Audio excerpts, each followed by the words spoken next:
আজকে আপনাদের জন্য খুবই সুস্বাদু একটি রেসিপি নিয়ে চলে আসলাম। বিকেলের হালকা পাতলা নাস্তার জন্য এটা কিন্তু একদম পারফেক্ট। এই ডিম পাউরুটি বাচ্চা কিংবা বুড়ো সবাই কিন্তু অনেক বেশি পছন্দ করে। এটা বানানো একদমই সিম্পল। তো চলুন এত কথা না বাড়িয়ে রেসিপিতে যাওয়া যাক। এখানে আমি পেঁয়াজ আর মরিচ কুচি করে নিয়েছি। সামান্য লবণ দিয়ে পেঁয়াজ মরিচ গুলো আমি সুন্দরভাবে হাতে ডলে নিব।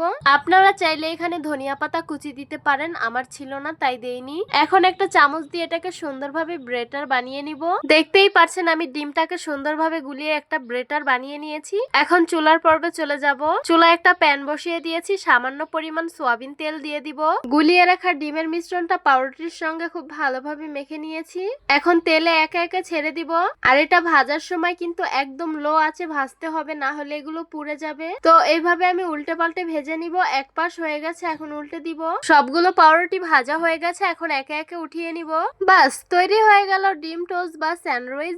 যেই নামেই ডাকেন না কেন, খেতে কিন্তু অত্যন্ত সুস্বাদু। তো কারা কারা এই স্যান্ডউইচটা খেতে অনেক বেশি পছন্দ করো তারা অবশ্যই কমেন্ট করে জানাবে। এই স্যান্ডউইচটা আমাদের বাসার সবাই কিন্তু অনেক অনেক বেশি পছন্দ করে, কারণ এটা বানাতে বেশি সময় লাগে না আর বেশি উপকরণও লাগে না। মাত্র দুইটি জিনিস দিয়ে কিন্তু এটা হয়ে যায়। বাচ্চারা যখন কিছু খেতে চায় না তখন কিন্তু এটা বানিয়ে ওদের সামনে সার্ভ করতে পারেন। তো আশা করছি আজকের ভিডিওটা আপনাদের কাছে অনেক অনেক বেশি ভালো লাগবে। ভালো লেগে থাকলে আমাদের ইউটিউব চ্যানেলটি সাবস্ক্রাইব করবেন, আর যারা আমার ফেসবুক পেজ থেকে দেখছেন পেজটিকে ফলো করবেন। সবাই ভালো থাকবেন, সুস্থ থাকবেন, আশিস টাস কিচেনের সাথেই থাকবেন। আবারও কথা হবে কোনো নতুন ভিডিওতে। তাহলে আজকে এইখানেই বিদায় নিচ্ছি। আল্লাহ হাফিজ।